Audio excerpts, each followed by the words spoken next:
थोड़ा दूर पढ़ा था कंकाल उत्तक। ये बताए थे हड्डी के ढांचा बना हुआ शरीर का सब कंकाल उत्तक कहलाता है, जो शरीर के अन्य उत्तक को सहारा देता है, मजबूती देता है और शरीर का अंत कंकाल बनाता है। और जंतुओं में विशेष लक्षण है, कोमल अंग मस्तिष्क आदि रक्षा करने के लिए काम आता है। और कंकाल उत्तक के दो प्रकार में बांटा गया है, एक उपास्थि कंकाल, एक अस्थि कंकाल। बता देते अस्थि में जो मजबूत हड्डी वाला रहेगा से, या उपास्थि में कमजोर वाला। ये तो हाँ, उपास्थि को अंग्रेजी में कार्टिलेजस कहा जाता है। तो ये उपास्थि या का मैट्रिक्स लसलसा होता है, इसमें बहुत ही पतले तथा महीन कोलेजन तंतु होते हैं। इसके मैट्रिक्स की रचना एवं प्रकार के प्रोटीन से होती है, जिसे कोंड्रीन कहते हैं। इसमें कोशिकाएं रहती है जो कोंड्रियोब्लास्ट कहलाती है। कोशिकाओं के चारों ओर द्रव भरा आवरण होता है, जिसे लैकुना कहते हैं। प्रत्येक लैकुना में 2-4 तक कोशिकाएं होती है। इसके प्रत्येक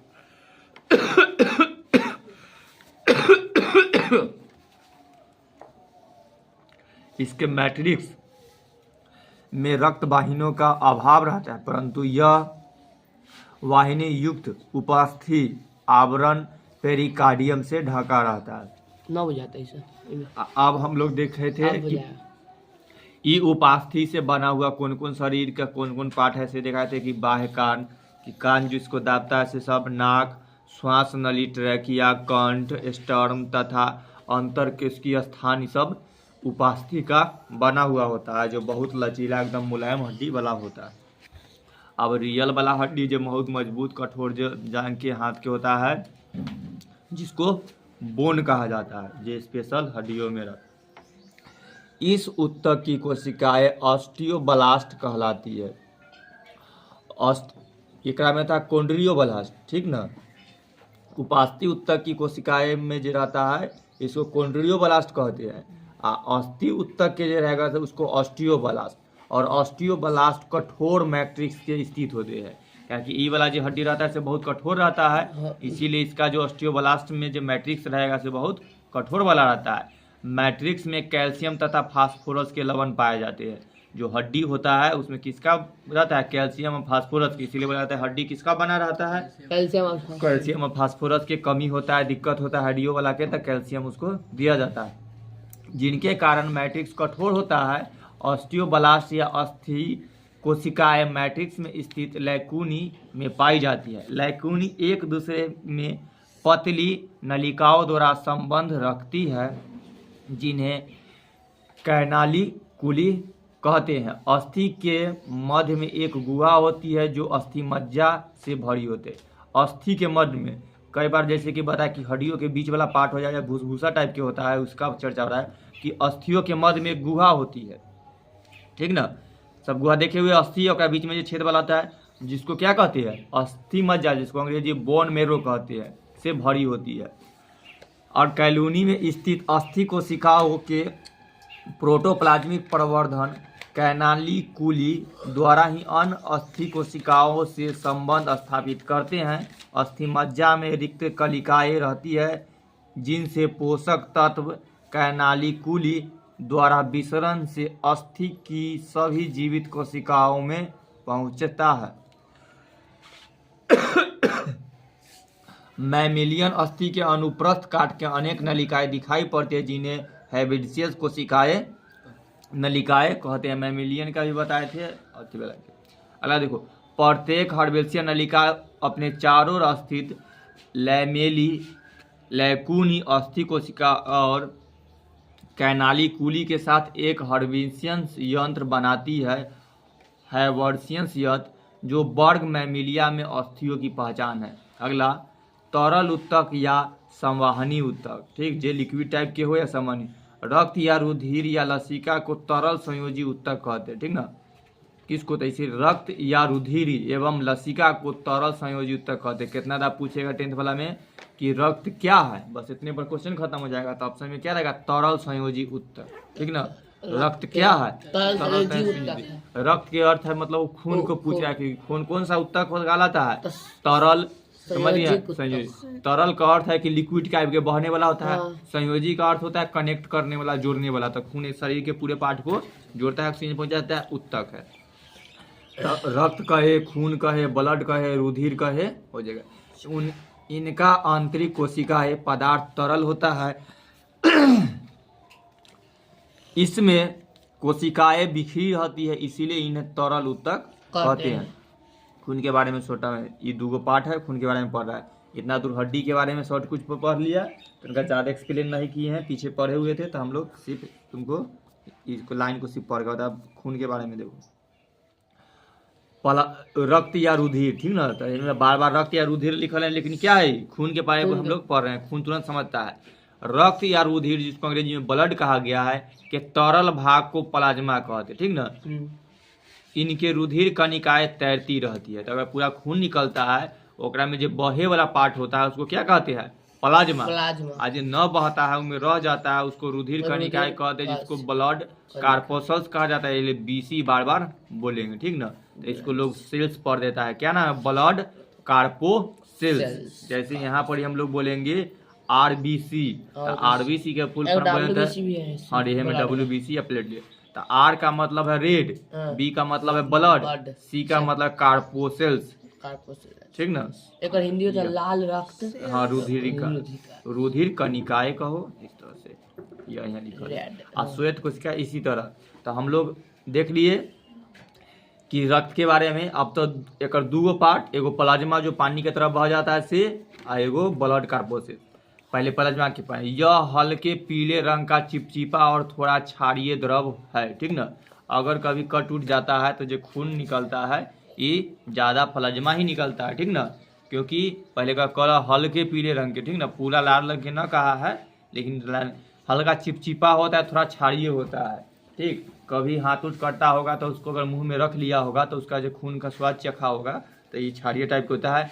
जो आयतन के हिसाब से सारे रुधिर का 55% होता है और शेष 45% रुधिर कणिकाएं होती है, ठीक है। हाँ, यानी कि पूरा अगर खून देखिए हम लोग तो उसको 2 भाग में बटा ना खून, एगो प्लाज्मा एगो रुधिर कणिका।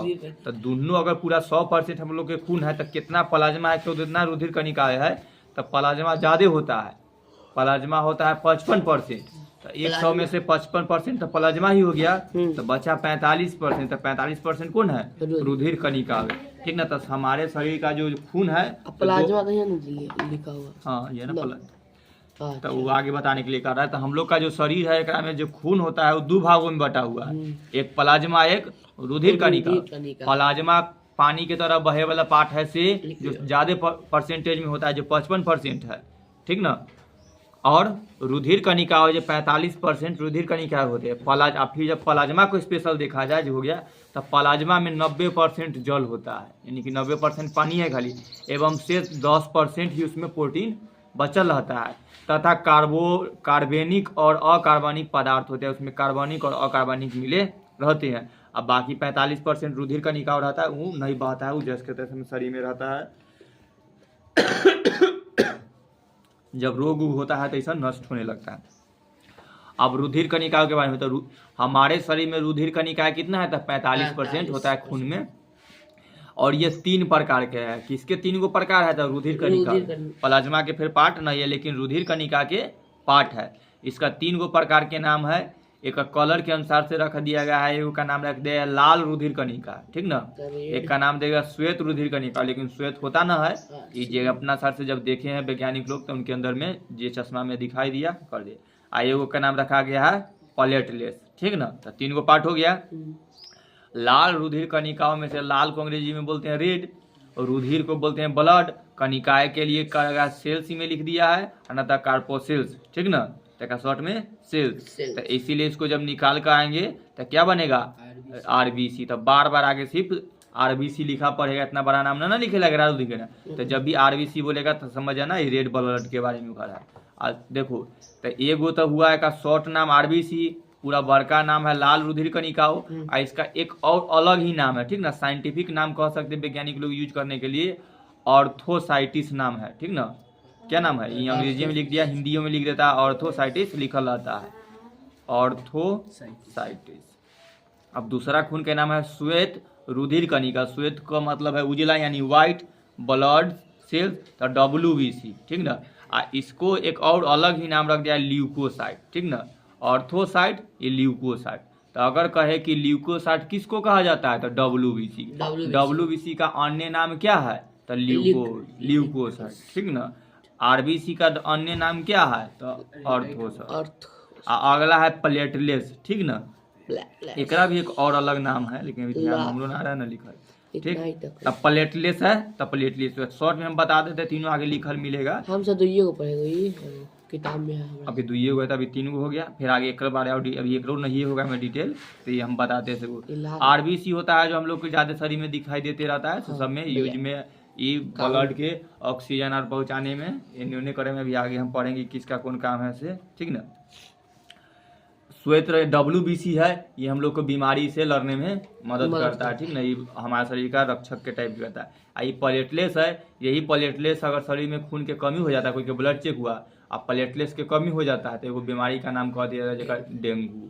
जब भी कोई के डेंगू होता है ना, हमारे शरीर में RBC की संख्या WBC की संख्या बहुत होता है, डेली बनता है, डेली खत्म हो जाता है। आई प्लेटलेट्स भी बहुत होता है। अगर किसी का शरीर में बुखार लगा, ब्लड चेक होता है, प्लेटलेट की संख्या एकदम गिर रहा है, ठीक ना, ठीक, मतलब संख्या घट रहा है, तो इससे पता चल जाता है या संख्या कम हो गया है तो डेंगू का संकेत हो जाता है, डेंगू मलेरिया की प्लेटलेट। अगर प्लेटलेट्स को बढ़ाने के लिए सारा दवाई दिया जाता है कि प्लेटलेट्स बढ़ा ठीक हो जाए। अगर प्लेटलेट बढ़ते बढ़ते सारा प्लेटलेट्स एकदम बहुत नजदीक, यानी कि उतना उतना के बीच में रहना चाहिए, अगर इतना से बीच में से खत्म हो गया तो आदमी भी खत्म हो जाता है। तो चलो आगे हम लोग पढ़ते हैं, जो मिलेगा से बता दें। लाल रुधिर कणिकाएं मेढक में ये बड़ी या अंडाकार होती है, एक टाइप देखने के लिए कहा है, ठीक ना, कि कौन डिजाइन के देखने में लगता है से कहा है कि मेढक में देखने में बड़ी तथा अंडाकार होती है। मेढक के प्रत्येक लाल रुधिर कणिकाएं में एक केंद्रक होती है, ठीक। तो मेढक के बताइए। अस्थनी, अस्थनी यानी कि मेमेलियंस के कहा, जैसे हम लोग मनुष्य है जो लोग बच्चे के दूध पिलाते हैं, ठीक। तो अस्थनी जैसे मनुष्य होता है, खरगोश आदि में लाल रुधिर कणिकाएं बाइकॉन्वेक या उभयताल होता है। इस तरह से दिखा सकते प्लाज्मा बाइटल लाल रुधिर कणिकाएं, या फोटो में देखा होगा, एगो पाइप में दिखा देता है, एगो टॉबलेट के तरह लाल सन के दिखाई देता है, तो उस तरह से ये लाल रुधिर कणिका बाइकॉन्वेक या उभयताल होता है, पर इसका सतह गोलाकार होता है, ठीक ना। मतलब एगो टैबलेट ऐसे गोलाकार के तरह होता है, तनका नीचे से धसल आता है बीच से, और पूरा लाल तरह के दिखाई देता है। कभी ब्लड सेल करेगा ना तो उसी का चित्र आता है, कभी फोटो उटो पर, दवाई के हथियार पर, खून पर उसने के चित्र लगल आता है, तो वही होता है RBC। तो यह सतह गोलाकार होता है एवं इसमें केंद्रक नहीं होता है। तो मेमेलियन अस्थनि वाला में केंद्रक नहीं होता है, ये लाल अस्थिमज्जा में बनती है, ठीक ना। तो जो हम लोग का RBC है, इसमें केंद्रक होता है कि नहीं तो नहीं होता है, ये गोलाकार होता है, उभयतल के तरह होता है, और ये लाल तो होबे करता है। और ये बनता कहाँ है तो अस्थि मज्जा में। हम लोग अभी हड्डी पढ़े थे तब बताए थे यहीं पर, या कल अस्थि मज्जा, ठीक ना, कि हड्डी के जो सबसे बीच वाला पार्ट जो भरा होता है भूसी टाइप के, वही अस्थि मज्जा कहलाता है। और यही अस्थि मज्जा में हम लोग का खून का निर्माण होता है। सब चूस करके हड्डी में जाता है, और यह हड्डी खून का निर्माण करता है, फिर खींच करके सब तरह से लाता है। तो अस्थि मज्जा में खून का निर्माण होता है, तो देख लिया। आगे देखो, लाल रुधिर कणिका में एक प्रोटीन रंजक हीमोग्लोबिन होता है, ठीक है। हीमोग्लोबिन के पीछे बार बार पढ़ा होगा, ये खून का रंग लाल क्यों होता है, हीमोग्लोबिन, तो यही है। यह RBC जो ललका है, इसी में एक प्रोटीन होता है, क्या होता है प्रोटीन, जो कौन कलर का होता है लाल रंग का होता है। तो इसका नाम क्या रखा गया है हीमोग्लोबिन। तो ये जो सोझे पूछेगा हीमोग्लोबिन क्या है, तो यह एक प्रोटीन है, ठीक ना, जो RBC में पाया जाता है। RBC में क्या पाया जाता है तो हीमोग्लोबिन नामक प्रोटीन पाया जाता है, हाँ, जिसके कारण इन कणों का रंग लाल होता है। तो इसके कारण क्या होता है लाल होता है, इसीलिए RBC का कलर लाल होता है। और RCC ये खेल RBC है, तो और RBC का कलर किस कलर का होता है लाल रंग। तो खून का रंग लाल क्यों होता है, ये हीमोग्लोबिन के कारण। और हीमोग्लोबिन एक प्रोटीन है जिसमें ग्लोबिन कितना है तो 96%, अब हम एक रंजक मिला हुआ है हीम जो 4 से 5, इसी से नाम हीमोग्लोबिन और हीम बन किया, ठीक ना। बना होता है हीम अणु के केंद्र में लोहा यानी Fe होता है। तो हम लोग के जो खून होता है उसमें आयरन होता है। तो ये जो इसमें Fe होता है जिसमें ऑक्सीजन को बांधने और मुक्त करने की क्षमता होती है, जिसके वजह से इसी में ऑक्सीजन बांधा हुआ होता है और यही आरबीसी के माध्यम से ऑक्सीजन इधर उधर भागता है। ठीक, तो हीमोग्लोबिन यही आरबीसी में होता है, यही ऑक्सीजन को बांध करके भी रखता है। तो पूछा ऑक्सीजन के निर्माण कौन कर रहा है? आरबीसी, ठीक ना, जिसमें ऑक्सीजन को बांधने के, और यही आरबीसी में लोहा भी पाया जाता है। यानी कि हम लोग के शरीर में आयरन की कमी जब खून में हो जाता है तो ये दवाई देखा होगा कि आयरन की कमी के लिए दवाई खाए, तो इस तरह से खूनों में हीमोग्लोबिन में लोहा की, ठीक ना, ये ना कि लोहा तू तोड़ तोड़ कर खाने लगेगा तो पूर्ति हो जाएगा। वो हम लोग को खानाओं में मिल रहा है। जैसे सबसे ज़्यादा आयरन किसमें मिलता है? पालक खाएगा तो उसमें आयरन की ज़्यादा मात्रा रहता है, इसके लिए, ठीक ना। हाँ, अब आगे देखो, रहने पढ़ो। अगला के नाम है श्वेत रुधिर कणिकाएं, जिसको WBC कहते हैं। ये अनियमित आकृति की, आकृति निश्चित न है, केंद्रक युक्त और हीमोग्लोबिन रहित है, मतलब इसमें हीमोग्लोबिन नहीं है, रहित कह दिया। इनकी संख्या लाल रुधिर कणिकाओं की अपेक्षा बहुत कम है, एक ज्यादा एक से ही कम। कुछ सूक्ष्म कणों की उपस्थिति के आधार पर यह दो प्रकार का माना जाता है। कुछ माइक्रोस्कोप से दो प्रकार, जिनमें श्वेत रुधिर कणिकाओं के कण को मौजूद है, उन्हें ग्रेनुलोसाइट कहा गया है। और जैसे न्यूट्रोफिल, एसोसियोफिल, बेसोफिल, इनका केंद्रक पालवित होता है। सब अंग्रेजी नाम है, बस हिंदी कह दिया, ठीक ना, अंग्रेजी नाम में सब लिखा गया है। तो इस श्वेत कणिका के बारे में, और है श्वेत कणिका के बारे में। हाँ, कुछ श्वेत रुधिर कणिकाओं के कोशिका द्रव में कण नहीं पाए जाते हैं, इन्हें एंग्रिलोसाइट कहते हैं। ये दो प्रकार के होते हैं, लिम्फोसाइट एवं मोनोसाइट। याद रखना, इसको लिम्फोसाइट भी कहा जाता है। हम लोग इसको पढ़े हैं कि श्वेत कणिका को ल्यूकोसाइट भी कहते हैं। लिम्फोसाइट एंटीबॉडी के निर्माण में भाग लेती है। हमारे शरीर में एंटीबॉडी के तरह कौन काम करता है? तो है WBC, ठीक ना। एंटीबॉडी का मतलब है कि शरीरों में हम लोग के कोई भी जीवाणु घुसा, ठीक ना, यानी कि कोई भी वायरस बैक्टीरिया, तो उसको लड़ने का काम कौन करता है? WBC। यही रोग प्रतिरक्षक क्षमता है, यानी कि WBC। और अन्य श्वेत रुधिर कणिका जीवाणु को नष्ट करने का कार्य करता है। जीवाणु जो घुसा उसको नष्ट करने का कौन काम करता है? WBC। यह कमजोर रहता है, यानी कि हम लोग का शरीर पर नाक दले जो घुस रहा है कोई भी बैक्टीरिया, तो रक्षा करने के कारण में गार्ड की तरह यही काम करता है। अगर ये WBC कम रहेगा तो कोई चोर घुस रहा है, यानी कोई बीमारी घुस रहा है और WBC को मार करके भगेबे नहीं किया तो आदमी बीमार पड़ जाता है। WBC जेकर टाइट है तो कोई भी बीमारी गर्दा उर्दा से घुसा, सर्दी खांसी, तो पहले ही एंटीबॉडी बना करके WBC मार करके उसको हटा देता है। तनका सानी प्लेटलेट्स के बारे में पढ़ रहे थे, उसके बाद छुट्टी, जिसको दूसरा नाम थ्रोम्बोसाइट है, ठीक ना। WBC को एथ्रोसाइट नहीं, वो RBC को इथ्रोसाइट और WBC को ल्यूकोसाइट, और रुधिर कणिका यानी कि प्लेटलेट्स को थ्रोम्बोसाइट। तीनों के तीन बना। मेढक के रुधिर में छोटी छोटी तुर्क आकार के केंद्रीय कोशिकाएं पाया जाता है, जिसको थ्रोम्बोसाइट कहते हैं। और स्तनियों में सूक्ष्म रंगहीन, केंद्रहीन तथा कुछ गोलाकार टिकिए के समान होते हैं, इन्हें प्लेटलेट्स कहा जाता है। तो हम लोग के शरीर में इस तरह के जो रूप के दिखाई देने वाला है, उसको क्या कहते हैं? प्लेटलेट्स कहते हैं। एक काम क्या है? महत्वपूर्ण देखो, रक्त के थक्का बनने में मदद करता है। तो कौन ऐसा है जो हम लोग के शरीर में रक्त को थक्का बनने में मदद, इसको ब्लड क्लॉटिंग कहते हैं। मान लो कोई के शरीर में अगर प्लेटलेट्स ना है ना, तो क्या बीमारी हो सकता है? से देखो, कोई का हाथ कटा, ठीक ना, और खून लगातार बहते हुए रुक ही नहीं रहा है, ठीक ना, तो क्या काम कर देगा? यह एक बीमारी का नाम क्या गया? थ्रोम्बोसाइट, यानी कि खून जो है, जो रक्त को थक्का बनाकर बनाए, ठीक ना। अगर खून हमारा यहाँ हाथ से बहा तो क्या होता है? थोड़ा देर कुछ बहता है, धीरे धीरे अपने बंद हो जाता है, मतलब थोड़ा हमारे पूरा फाड़ना है, बंद होने जाता है, तो छोड़ देगा तो वह क्या हुआ? खून बह गया धीरे धीरे, पर क्या बना है? खून थक्का बनकर जम जाता है। तो इस खून में गुण रखा गया है भगवान, तो गुण का नाम क्या है? थ्रोम्बोसाइट। प्लेटलेट्स के काम है। अगर वही कोई के प्लेटलेट्स कमी हो गया, तो कमी हो जाएगा तो में क्या करेगा? वो जो गुण होता है, यानी कि कहीं कोई के कटा तो खून बहते रहेगा, यही कमी ना। तो यही लेल कोई में रक्त रहता है कि शरीर के कटने फटने पर रक्त का थक्का बनाने का काम कौन सा करता है? तो थ्रोम्बोसाइट कहेंगे या प्लेटलेट्स कहते हैं। ये मदद करने का बारे देखो, कहानी में सुन लो। नाम था विक्टोरिया, उनका अभी भी होता है, उनका पूरा वंशज पूरा वैज्ञानिक में नाम है इसका। इस बीमारी को जो खून के थक्का जन कट जाता है तो नामे रख दिया गया है इसको रॉयल डिजीज, यानी कि पूरा राजा महाराजों वाला बीमारी है।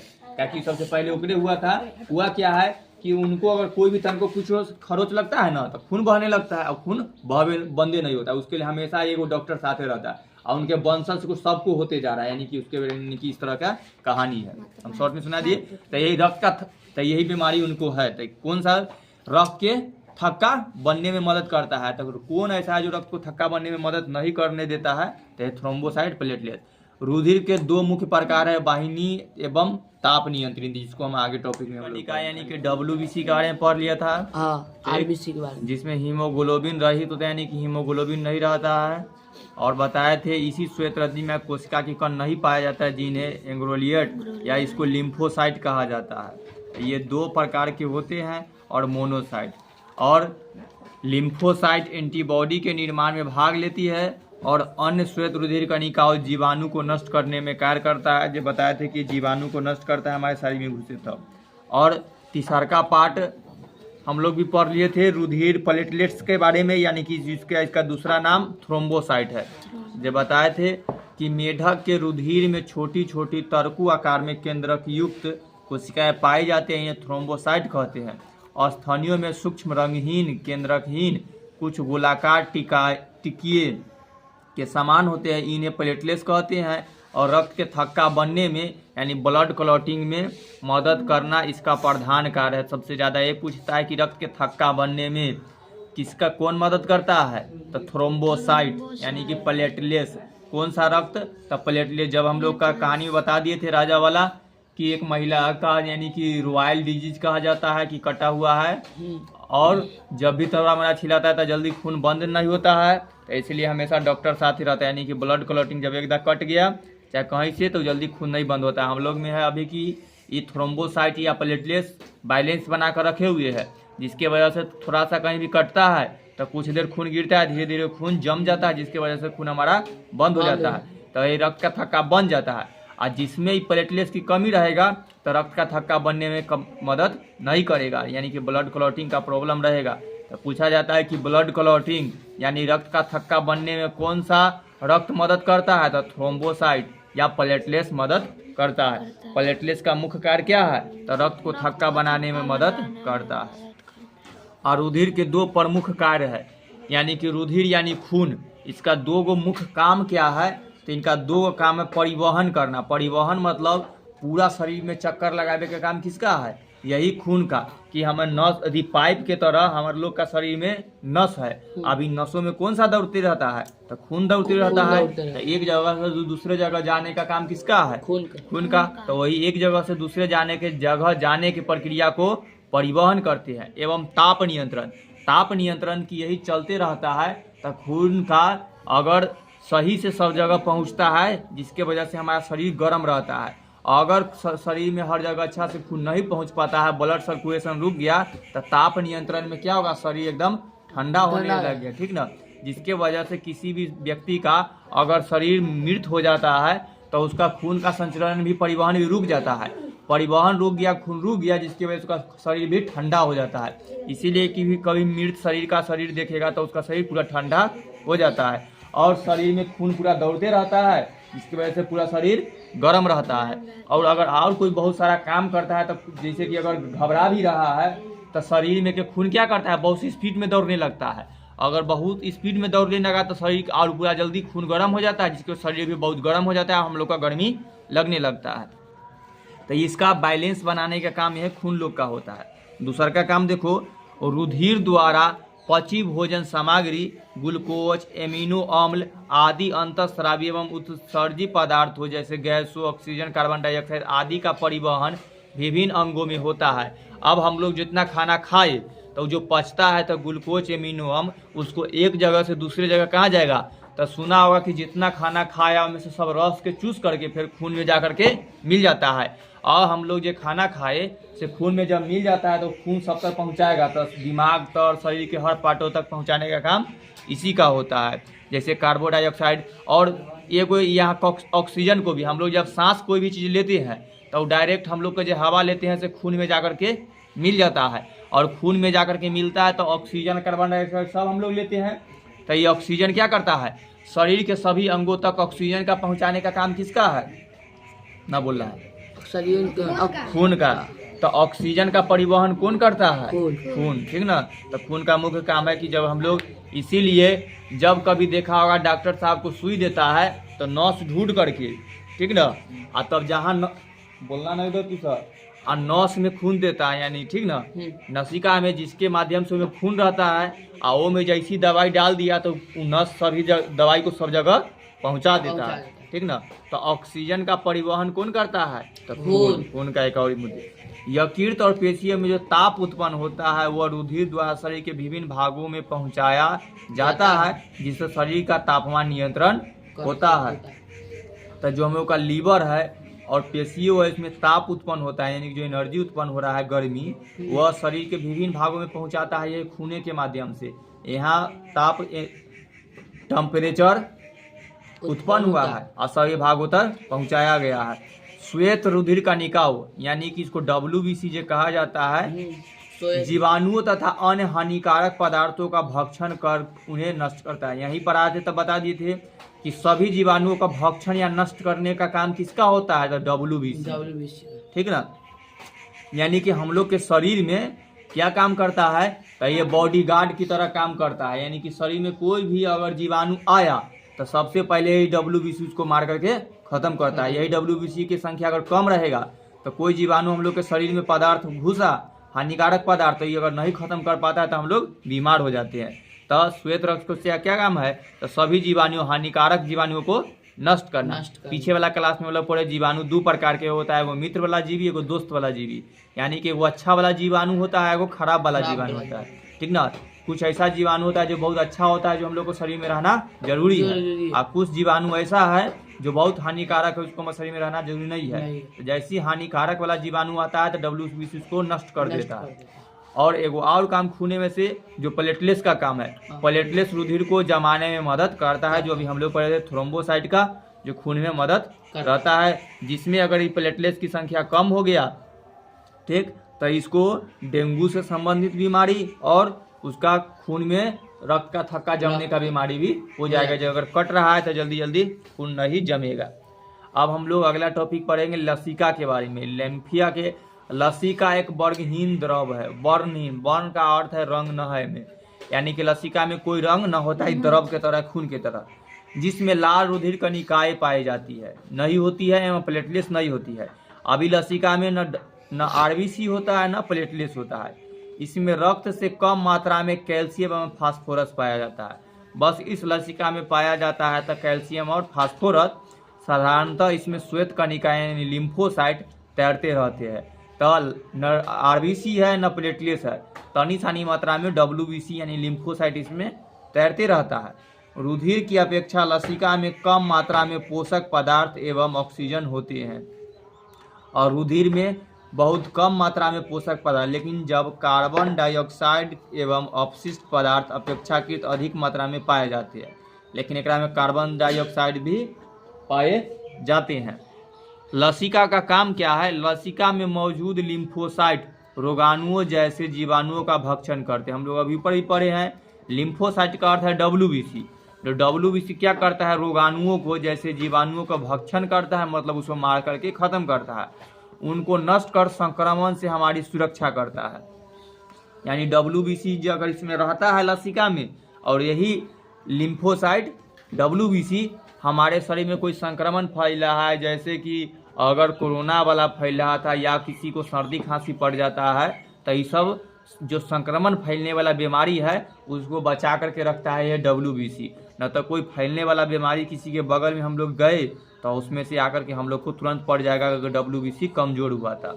यानी कि रोग प्रतिरोधक क्षमता इसी से बढ़ता है। यानी WBC और ये सब अगर किसी के पास कम है तो रोग प्रतिरोधक क्षमता घट जाएगा, यानी कि तुरंत उस पर जीवाणु अटैक कर जाएगा, संक्रमण हो जाएगा। अगर WBC बहुत मजबूत है, लसिका मजबूत है, यानी रोग प्रतिरोधक क्षमता मजबूत है, तो कोई भी बीमारी संक्रमण उस पर नहीं आएगा, और ये सब लिम्फोसाइट उसको नष्ट कर देता है और संक्रमण से हमारी सुरक्षा करता है। अगला लसिका काम क्या है, यह पोषक पदार्थों का परिवहन करता है। जितने भी शरीर में पोषक पदार्थ है एक जगह से दूसरी जगह तक पहुंचाने का काम करता है। लसिका शरीर के असंक्रमय तंत्र यानी कि इम्यूनिटी सिस्टम का निर्माण करता है, जिसके वजह से इम्यूनिटी सिस्टम ज़्यादा जिसका रहेगा उसको जल्दी कोई बीमारी नहीं पकड़ रहा है, यानी कि ठीक ठाक है, कोई भी संक्रमण उसको जल्दी नहीं आ रहा है, ठीक ना, उसका शरीर ठीक है। ऐसा नहीं कि कोई तन को बीमारी वाला के बगल में गया और इम्यूनिटी सिस्टम खराब है तो उसको तुरंत कोई ना कोई बीमारी पकड़ ले रहा है। तो हम लोग का WBC, RBC और प्लेटलेट्स खून के बारे में पूरा कंप्लीट हो ना गया। पहला टॉपिक हम लोग प्लाज्मा के बारे में पढ़ लिए थे, जो 55% होता है और 45% रुधिर कणिका। 45% में तीनों भाग था, WBC, RBC और प्लेटलेट्स, ये तीनों का और लसिका का हम लोग खत्म कर दिए। अब दूसरा उत्तक के बारे में पढ़े, यानी कि वो संयोजी उत्तक था कौन, अस्थि पढ़ लिया, और उसके बाद यहाँ से हम लोग रक्त के बारे में तरल संयोजी उत्तक के बारे में पढ़ लिया, ठीक। तो कंकाल उत्तक पढ़ा दूसरा नंबर में, या तीसरा नंबर में तरल उत्तक या संवहनी उत्तक या संयोजी उत्तक। अब हम लोग को पढ़ना है पेशीय उत्तक के बारे में, ठीक, जो तीसरा टॉपिक में दिया है।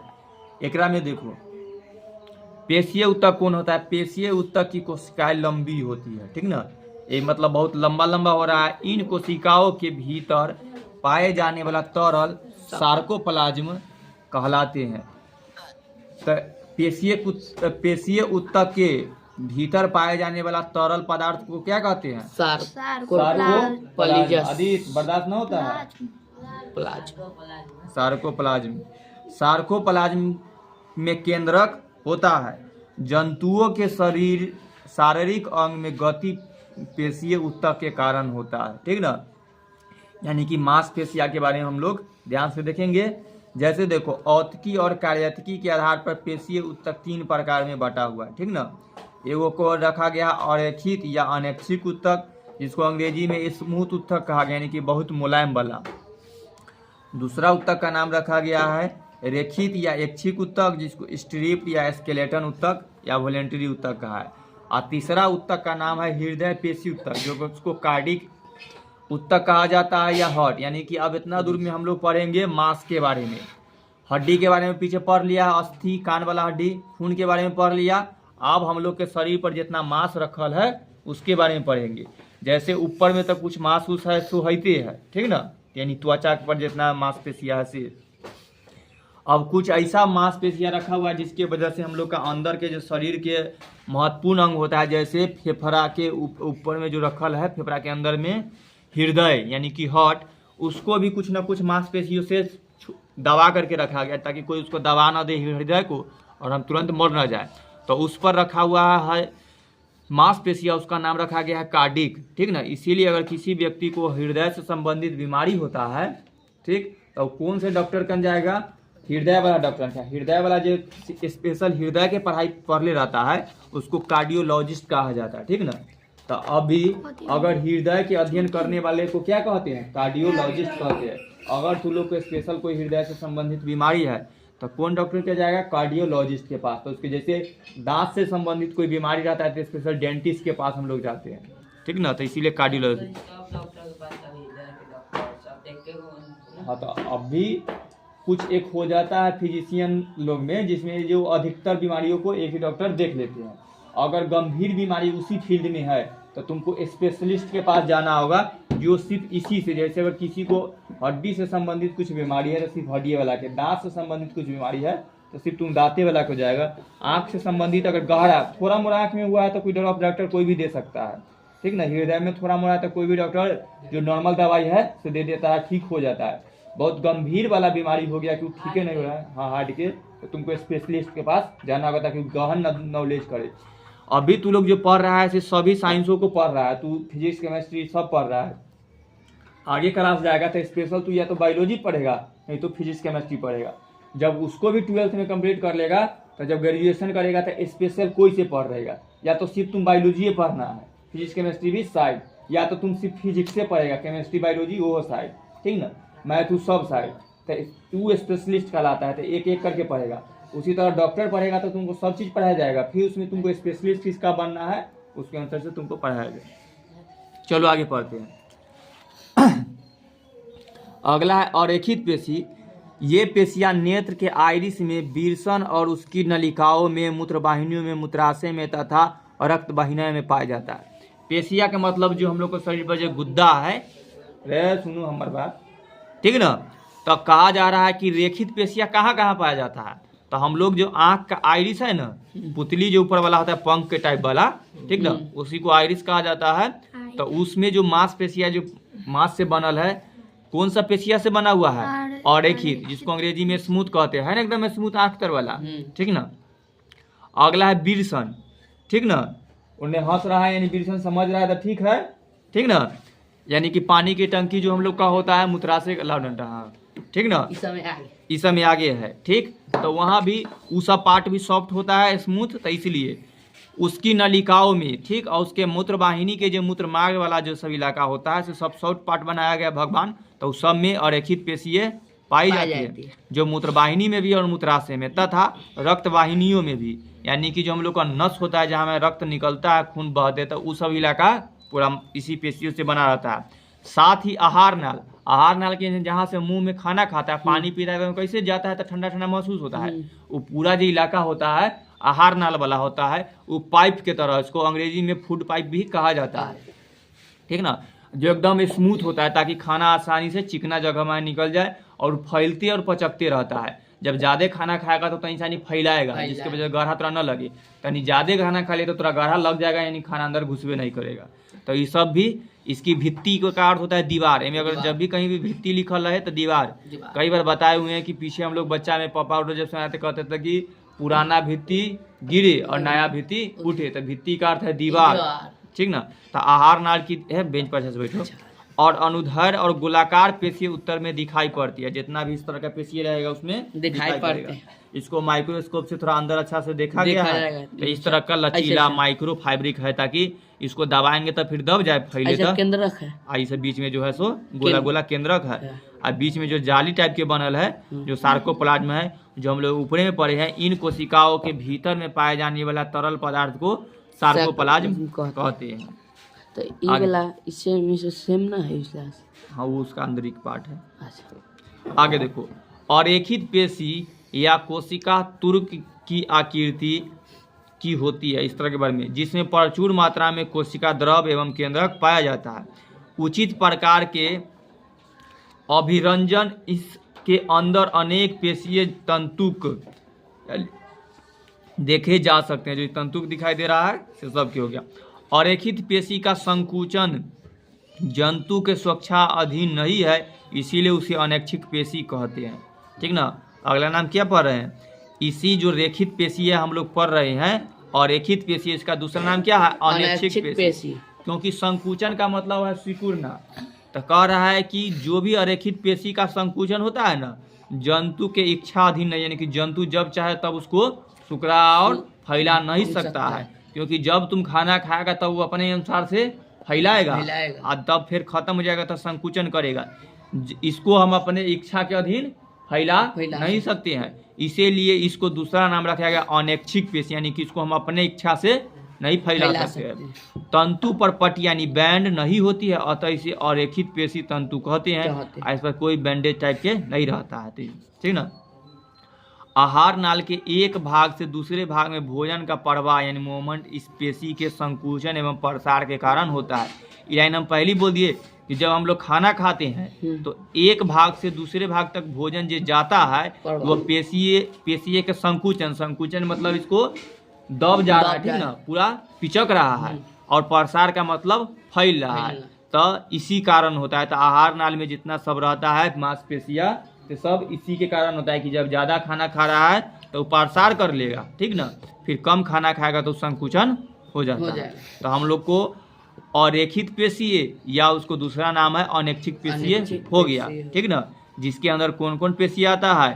तो हम लोग का आहार नाल का, ठीक ना, आँख का, विरसन का, मूत्राशय का, ठीक, रक्त वाहिनियों का, इस सब का पेशिया अरेखित होता है या अनैच्छिक होता है। दूसरा पढ़ेंगे रेखित पेशी, ठीक ना, जिसको ऐच्छिक पेशी कहते हैं, ठीक, यानी इसको अपनी इच्छाओं से सुकड़ा फैला सकती है, ठीक ना। ऐसी पेशियां, ये पेशियां जंतु के कंकाल से जुटी रहती है, ठीक ना, जैसे तुम्हारा हाथ के हड्डी पर के, पेट पर के, ठीक ना, और इनमें ऐच्छिक, हाँ, बाहु, देह हाथ पर के, ठीक ना, शरीर के गर्दन उर्दन पर के जो मांस हुआ, इस सब को हड्डी अति मांस को यानी मांसपेशिया को कौन सा पेशिया कहा जाता है? रेखित पेशिया। और इसको दूसरा नाम क्या रखा गया है? ऐच्छिक पेशिया।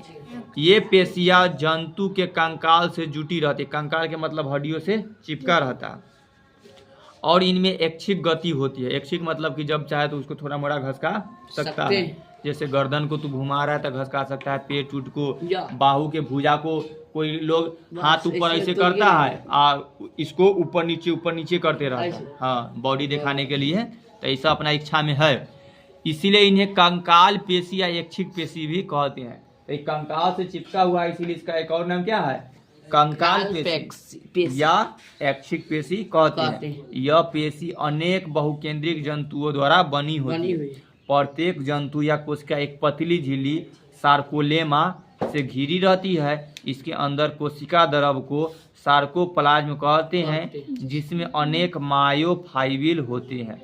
मायोफाइब्रिल एक एकांतर रूप से गढ़ी और हल्की पटिया होती है, यानी डार्क एंड लाइट बैंड, जो हम लोग को शरीर पर। ये पेशी कहाँ कहाँ पाई जाती है? तो ये पेशी शरीर के बाहु पर, बाहु समझ ना, भुजा पर जहाँ बॉडी दिखाया, पैरों में, पैर के पूरा पार्ट पर जो हड्डी है ओकरा से ऊपर चमड़ी सटल है ना, जैसे हम लोग मूर्ति बनते हैं समझे कि पूरा पैर हड्डी के बना देता है लकड़ी से, आता ऊपर से क्या करते हैं, मिट्टी चिपका देता है, तो वही पैर पर, गर्दन पर आदि में पाई जाती है। एवं इसका भार शरीर के भार का प्राय 50% होता है। तो शरीर का जितना वजन है उसका 50% पूरा मासे का होता है। इसीलिए किसी के शरीर के मांस उस बढ़ जाता है तो उसका वजन भी बढ़ा हुआ रहता है। जैसे मोटा लोग का वजन ज्यादा क्यों होता है? उसका शरीर का मांस ज्यादा आ गया है, तो उसके अनुसार से उसका अगर जितना शरीर का वजन उसमें 50% उसका मासे है, तो शरीर के भार का प्राय 50% है। रेखित पेशीय तंत्रिका द्वारा उत्तेजित होती है। तंत्रिका यानी कि हम लोग को दिमाग से उसको, अब पीछे पन्ना पढ़ने का खत्म, चैप्टर खत्म, प्रश्न तो आ गया, ये देखो ना, ये प्रश्न एक पढ़ाएंगे। जंतु कहते हैं, युवा जीव जंतु हुआ तो इसको, हाँ, तुमको जंतु। तंतु होता है फाइबरी टाइप में, रेशा टाइप की कोई चीज रहता है ना, तो तंतु, जैसे कि ये बोरा जो बनल है सुतरी वाला, उसका तंतु हुआ, एकदम जीव का, जीव जिंदा रहेगा। चलो वो समझ जाएगा, समझ ना करता है, बोलता है। आगे देखो, तो रेखित पेशियां कुछ इस तरह के है, ठीक ना, जिसमें से सारेलकोलेमा माइबोफाइब्रिला केंद्रक पाया जाता है, गढ़ी पत्ती है और हल्की पटिया। तीसरा पेशी उत्तर के सुन रे रे रे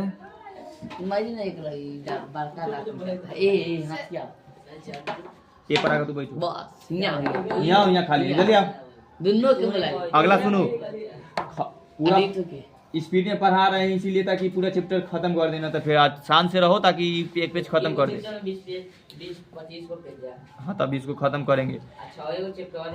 अरे तो ये पेज अभी आई चैप्टर खत्म करेंगे, या बस इतने दूर एक पेज पूरा पढ़ाएंगे, शांत से रहो। हृदय पेशी सुनो, इस पेशी के हृदय के भित्ति पर दीवार बनती है, यानी कि जो हम लोग को हृदय है ना, हाँ। यानी हर जिसको दिल कहता है, तो दिल रखल है, ओकरा बाद ना मांस के थक्का बना दिया है भगवान पहले ही से, ठीक ना। तो वही कह रहा है कि इस पेशी से हृदय की भित्ति या दीवार बनती है। तो हृदय पेशी से ना हृदय का दीवार बना हुआ है, यानी कि अगर हम लोग घर में है तो पास दीवार बनल है ना, उसी तरह हृदय है, उसके ऊपर एगो दीवार बनाया गया है, ठीक ना, लेकिन ईंटा से नहीं, मांस से, तो इसीलिए उस दीवार को हृदय में दीवार कहा सकते हैं। रेखित पेशी की तरह इसमें भी अनुप्रस्थ धारियां पाई जाती है। इसके तंतु शाखावत तथा बड़े अंडाकार एवं केंद्रकयुक्त होते हैं। दो तंतुओं के जोड़े के जगह डिस्क कहते हैं। अब दो तंतुओं के जोड़ की जगह को क्या कहते हैं? डिस्क। याद रखना है, जहाँ जहाँ दो तंतु जुटेगा उसको डिस्क कहेंगे। जैसे जाली की तरह प्रत्येक तंतु के चारों ओर सार्कोलेमा एवं अंदर में सार्कोप्लाज्म रहता है। सार्कोप्लाज्म के मौजूद मायोफाइब्रिल के कारण पेशी धारियां दिखाई पड़ती है। जैसे इस पर देखो, जाली की तरह धारियां बनल है ना, चित्र में 2.23 में। हृदय पेशी स्वभावतः अनैच्छिक होती है एवं इसमें सर्वदा संकुचन एवं प्रसारण होते रहता है, ठीक ना। ये अनैच्छिक है कि तू अपना मन से हृदय के जो मांस है उसको दबा उठा नहीं सकता है। लेकिन इस सर्वदा संकुचन और प्रसारण होते है। जब हम लोग को हार्ट लेते हैं तो हार्ट जब धक्का मारता है तो वो फैल रहा है, और जैसी फिर नीचे जाता है तो सिकुड़ जाता है। तो वो हमेशा संकुचन और प्रसारण करते रहता है, यानी कॉन्ट्रैक्शन एंड एक्सपेंशन। एक्सपेंशन का मतलब है फैलना यानी प्रसारण होना, और कॉन्ट्रैक्शन का अर्थ है संकुचन हो रहा है यानी कि दब रहा है। तो हम लोग जब जब सांस लेते हैं हमेशा तो सांस लेते रहते हैं, तो हमेशा हृदय आगे पीछे करते ही रहता है। तो हमेशा जब आगे करता है तब फैलता है, फिर पीछे करता है तो सिकुड़ जाता है, होते रहता है, जो आजीवन चलता रहता है और इस जिंदगी भर चलते रहता है। जहिया ई बंद बात खत्म, जिसके कारण हृदय से हृदय की रुधिर एवं विभिन्न भागों में प्रवाहित होता है। और यही हृदय धड़कने से शरीर के खून सभी जगहों पर चक्कर लगा देते हैं। यानी कि हृदय का काम ये होता है खून को पंप करना, यानी सभी जगह पर खून को पहुंचाना। बस अब टॉपिक खत्म है, बस उसके बारे में समरी एक जगह। और रेखित पेशी के बारे में, रेखित पेशी के बारे में और हृदय पेशी, तीनों में तुलना देखो। हाँ, हृदय लिखल है, हृदय को पढ़ना। और रेखित में देखो आहार नाल कहाँ कहाँ पाया जाता है। आहार नाल के भित्ति में पाया जाता है, आंत में पाया जाता है। आंत मतलब पचौनी होता है, जैसे मुर्गा के पचौनी कितना पुल वाला देखा है। उसी तरह नहीं पूछो, उसी तरह हम लोग के शरीर में भी छोटी आंत बड़ी आंत होता है। रक्त वाहिका यानी कि जो रक्त वाहिनियों में जो खून के नस होता है उस सब में एवं मूत्राशय में पाया जाता है। और रेखित पेशी कहाँ पाया जाता है, तो कंकाल से जुड़ी जितना शरीर के पार्ट है गहरानी में पाई जाती है। और हृदय पेशी कहाँ पाई जाती है, तो सिर्फ हृदय की भित्ति पर पाई जाती है। सौरभ, हृदय के दीवार पर पाई जाती है। शांत से। और रेखित पेशी का और देखो, इसको अशाखित पेशी कहा जाता है, इसको भी अशाखित पेशी कहा जाता है। लेकिन हृदय पेशी एक दूसरे से जुड़ करके रहती है। और रेखित अनैच्छिक है, लेकिन रेखित ऐच्छिक है, फिर हृदय वाला अनैच्छिक है। प्रत्येक तंतु एक केंद्रक होता है, और रेखित में बहुकेंद्रीय होता है, और फिर हृदय पेशी वाला एक केंद्रीय होता है।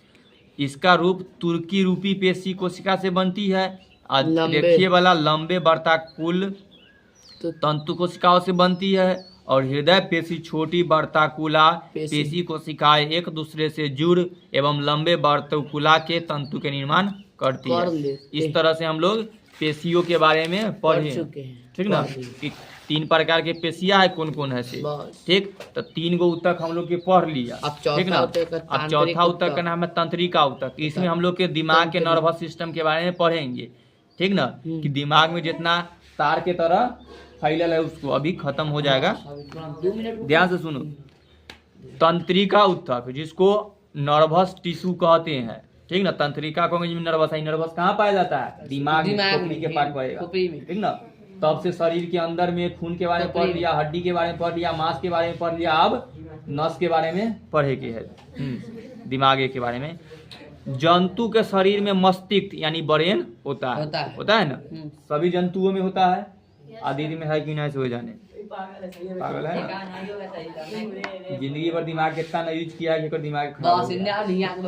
आगे देखो, तो जंतु के शरीर में मस्तिष्क यानी ब्रेन होता है, उसमें मरे रज्जु यानी कि स्पाइनल कॉर्ड तथा तंत्रिका कोशिका होता है। देखो इसको पर हम चित्र कर बताते हैं कहाँ जंतु के शरीर में यही मस्तिष्क है, ठीक ना। एकरा से नीचे रीढ़ के हड्डी कहते हैं, इसको स्पाइनल कॉर्ड कहते हैं। चुपचाप सुनो, ठीक ना।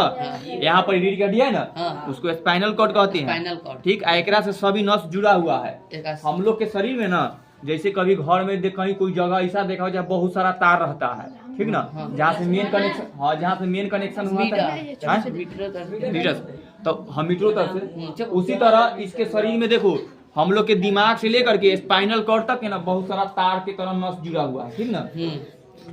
तो वही लिखे हैं। अब चुप हो जाओ, वो घर में। अगला देखो, तंत्रिका यानी नर्वस। तंत्रिका ऊतक बने होते हैं। तंत्रिका ऊतक जिसको नर्वस टिश्यू कहते हैं, इसका काम क्या है, हम लोग के शरीर में नर्वस टिश्यू है, उसका काम है संवेदना यानी कि स्टिमुलस करना, यानी कि कोई भी चीज को फील करना, ठीक ना, कि शरीर के एक भाग से दूसरे भाग में भेजने का कार्य होता है। यह नर्वस सिस्टम अगर न रहेगा ना, तो अगर कोई ऐसा तू बैठल है और पीछे से तोरा सुइया भोंक दिया, बस ठीक ना, डंडे से तो मार तोरा बताना पता कैसे चलेगा यही नर्वस सिस्टम न रहेगा तो पता ना चलेगा। ठीक, तो यही जब कोई तोरा मारे नहीं ऐसे, ई संवेदनशील एक सही में नस था, ये फैला के कहाँ भेजा दिमाग में, तुरंते में बिजलियों से स्पीड, और दिमाग तुरंत एक कह दिया कोई पीठी पर मारा है। जैसे अगर चींटी कोई भाग में चलते रहता है पीठी पर, तो तोरा पता चलना जाता है कोई ऐसा चुपो कपड़ा पर कोई ऐसा चीज तो है जो खुद बुद्धि पानेला, वही संवेदना करता है, वही तुम लोग को नर्वस पहुंचा रहा है दिमाग को। तो देखो स्पाइनल कॉर्ड शरीर के ऊपर से लेकर नीचे तक के जो पार्ट में देखा गया तो किस तरह से है। इसमें कुछ नाम पढ़ो। जो पूछी टाइप के बनल है उसको डेंटाइस कहते हैं, और बीच में जहाँ जड़ है डेंटन, उधर तू करने लगा खुद कहते हैं खत्म करने, शान से बैठो। साइटन बीच में रहेगा तो केंद्रक, ठीक ना। एक्सॉन पार्ट नाम है, न्यूरिलेमा आच्छाद, रैनबियर किनोड है, और मज्जा आच्छाद है। इसके बारे में ध्यान से पढ़ो। तंत्रिका ऊतक की इकाई न्यूरॉन या तंत्रिका कोशिका है। बार बार पूछा जाता है कि तंत्रिका की सबसे छोटी इकाई को क्या कहते हैं? न्यूरॉन। न्यूरॉन नाम है। तंत्रिका की छोटी इकाई क्या है? न्यूरॉन। यही न्यूरॉन। अगर देखो ध्यान से सुनो, अगर कोई का सर में बहुत दर्द कर रहा है, ठीक ना, तो नसों के बारे में या दिमाग के तंत्रिका तंत्र के बारे में कोई पढ़ाई पढ़ेगा ना, उसको न्यूरोलॉजिस्ट कहा जाता है। कि तंत्रिका की सबसे छोटी इकाई का नाम क्या है? न्यूरॉन है। तो अगर तुमको इससे संबंधित कोई डॉक्टर तुमको बनना है तो तुम कहलाएगा न्यूरोलॉजिस्ट, ठीक ना। यानी कि अगर इससे संबंधित कोई स्पेशलिस्ट जाना है तो न्यूरोलॉजिस्ट बन जाएगा, ठीक ना। क्योंकि तंत्रिका तंत्र की सबसे छोटी इकाई का नाम क्या है? न्यूरॉन। बार बार हर क्वेश्चन परीक्षा में पूछा जाता है कि तंत्रिका की सबसे छोटी इकाई का नाम क्या है? न्यूरॉन, ठीक ना। या उसको दूसरे भाषा में तंत्रिका कोशिका कहते हैं, अंग्रेजी में नर्वस सेल। लेकिन सबसे ज्यादा यही रहता है कि तंत्रिका की सबसे छोटी इकाई का नाम क्या है? न्यूरॉन। अंग्रेजी हिंदी दोनों में। अब सुनो, न्यूरॉन के निम्नलिखित भाग होते हैं। अभी न्यूरॉन के कई पार्ट है, जो ऊपर में हम लोग पढ़े ना, यही न्यूरॉन है। न्यूरॉन के चित्र ऊपर दिखाई दे रहा है ना, यही न्यूरॉन के चित्र, हाँ पूरा न्यूरॉन है, ठीक। इसका कई पार्ट है। इसमें से देखो, एक है एक कोशिकीय या साइटन। सबसे ऊपर में हम साइटन पढ़े थे, ध्यान से पढ़ लो, में चित्र में खोजो। सेल बॉडी इसको कहते हैं, या साइटन अंग्रेजी में। दूसरा के नाम है कोशिकीय प्रदब, या इसको डेंट्रॉन कहते हैं। ऊपर में खोज लो डेंट्रॉन, साइटन के एकदम ऊपर लिखल है डेंट्रॉन। डेंट्रॉन पुनः शाखित होकर पतले पतले डेंड्राइट्स बनाता है, जो आवेग को साइटन में लाता है। एवं तीसरा के पार्ट के नाम देखो, एवं लंबा तांत्रिक तंतु जिसे एक्सॉन कहते हैं। एक्सॉन दिखाई दे रहा है, एकदम लंबा तंतु, ये देखो केंद्रक के नीचे लिखल है, ठीक ना। एक्सॉन कहते हैं। एक्सॉन का काम है आवेग को साइटोन से आगे की ओर ले जाता है। तो ऊपर से जितना हम लोग का संवेदना होगा, ये सिग्नल जैसे यहाँ के बाद यहाँ पहुंचेगा, ये खबर एकरा दिया, ये खबर एकरा दिया, इस तरह से चलते आ रहा है। अब साधारण सुनो, साधारणतः एक लंबे एक्सॉन को तंत्रिका तंतु कहते हैं। तो एगो लंबा एक्सॉन यहाँ से यहाँ तक आ जाएगा ना, उसको क्या कहेंगे? तंत्रिका तंतु, अंग्रेजी में नर्व फाइबर। तंत्रिका तंतु के बाहरी कोमल आच्छाद को न्यूरिलेमा आच्छाद कहते हैं। इसके नीचे स्थित माइलिन आच्छाद को मज्जा आच्छाद कहते हैं, ठीक ना। यह जगह जगह संकुचित होता है, यानी कि सर जब एक जरूरी पड़े तो चिपक जाता है यानी। और संकुचित स्थान को रैनबियर किनोड कहते हैं। यानी कि देखो यहाँ पे संकुचित होना गया चित्र में, तो पूरा फाइल जगह था तो न्यूरिलेमा था, चित्र में बता रहे हैं, ठीक ना।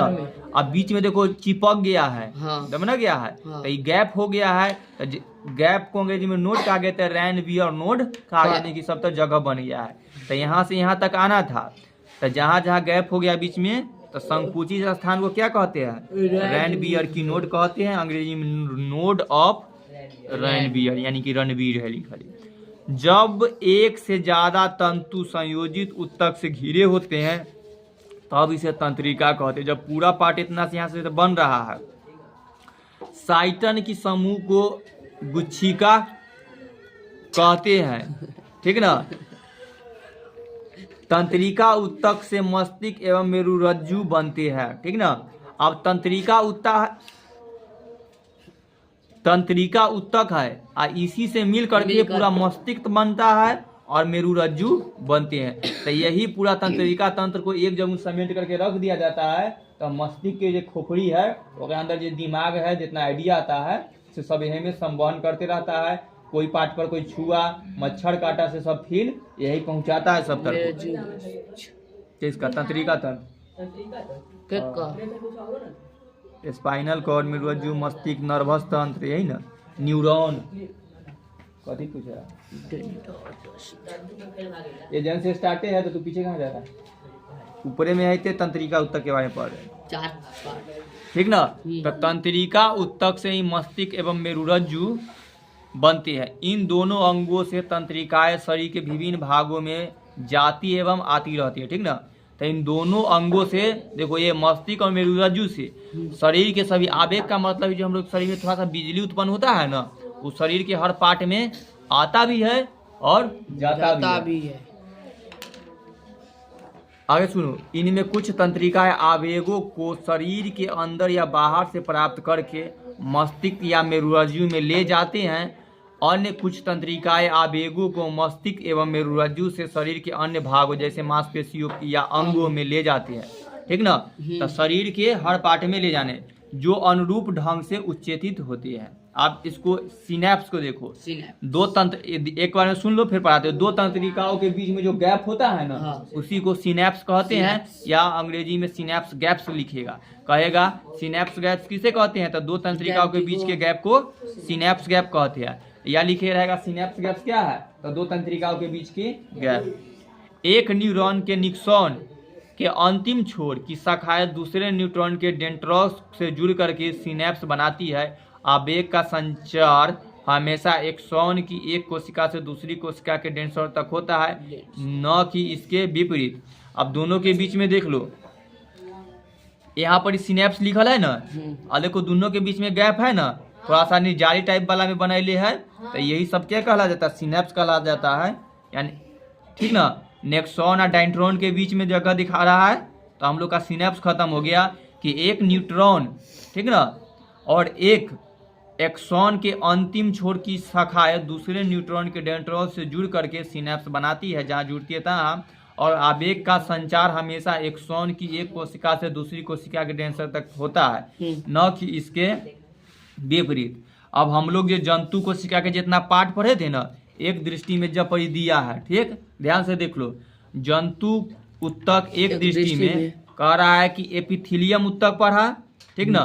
सबसे पहले मैं पढ़ा था ये वाला, जब चैप्टर स्टार्ट होता है तब, जिसमें पढ़े थे सलभाग, स्तंभाकार और क्यूबाइडल पक्ष। दूसरा पढ़ा संयोजी उत्तक, जिसमें हम लोग वास्तविक संयोजी उत्तक में पढ़ा, जैसे एरियोलर, एपिडोज पढ़ा, श्वेत तंतु पढ़ा, पीला तंतु वाला और जलावत तंतु। इसी में हम लोग पढ़े कंकाल उत्तक को, जिसमें अस्थि और उपास्थि को अच्छा से पढ़ा। इसी में तरल संयोजी उत्तक पढ़ा, जिसमें खून के बारे में पढ़ा। अभी हम लोग लसिका के बारे में पढ़े। उसके बाद हम लोग पेशीय उत्तक में अभी आरेखित उत्तक के पढ़े, रेखित उत्तक के हृदय पेशी पढ़े। आप भी तुरंत पढ़े तंतु उत्तक के बारे में, ठीक ना। हाँ, छुट्टी। इस तरह से बैठे रहो।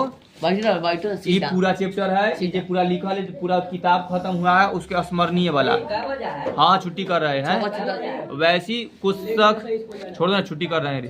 9 मिनट बैठो ना, हम खाली में से जहाँ से बोल रहे हैं। जिसमें जाइलम फ्लोएम उत्तक के बारे में पढ़ा था, अस्थायी उत्तक के 2 प्रकार है उसके बारे में पढ़ा था। अभी रुधिर में लसिका के बारे में पढ़ा था। रुधिर के 3 प्रकार होते हैं, लसिका, आरबीसी, डब्ल्यूबीसी, प्लेटलेट्स, इसके बारे में पढ़ा। खून सब जगह परिवहन करता है उसके बारे में, पेशीय उत्तक के बारे में, आरेखित उत्तक के बारे में भी पढ़ा। न्यूरॉन तंत्रिका उत्तक की सबसे छोटी इकाई है उसके बारे में पढ़ा, ठीक ना। साइटन एवं गुच्छाओं के बारे में पढ़ दिया। क्वेश्चन आंसर जिसको करने का मन नहीं होगा, आराम से कंप्लीट करके खत्म करके जिसको क्वेश्चन करने का मन है